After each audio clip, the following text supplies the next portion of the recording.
nga po mga kasakay. So kini nga bus gikan ni siya og Dipolog City og paingon ni sa Cagayan de Oro City. So kaniday nga area mo ni diri ang dropping area sa mga pasahero nga muna og tanggop. So dili lang pud mabalaka kay ang sidecar doon lang pud kaayo ani naara pud sa likod. Okay. So nang magpanaog sa pasahero motuyok ang bus paingon dito sa tubangan og mupila na pud og munakay na pud ang mga pasahero dito. So kini po nga bus coaster gikan og Pagadian City paingon ko ni og Osamis City. So abante ba abante? Oh, tanggap. Abante sa abante. Para nay kasunod ba kuan?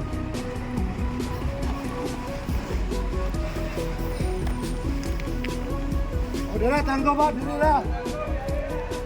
Dira para tanggap dira.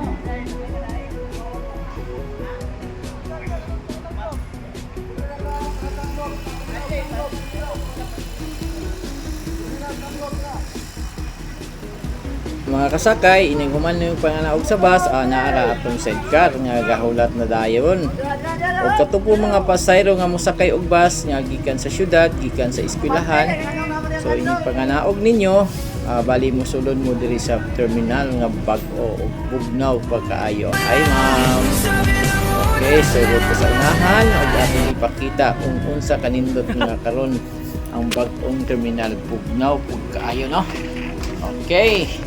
So atong makita ang identity abri dahil sa portahan o ang atong bangko di na po na ito ipanahinambog nga perti pong nindota.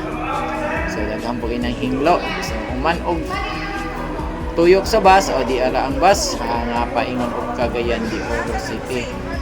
Kung wala pa po'y bus, pwede po mag-standby sa sulod kay bugnaw po kaayo.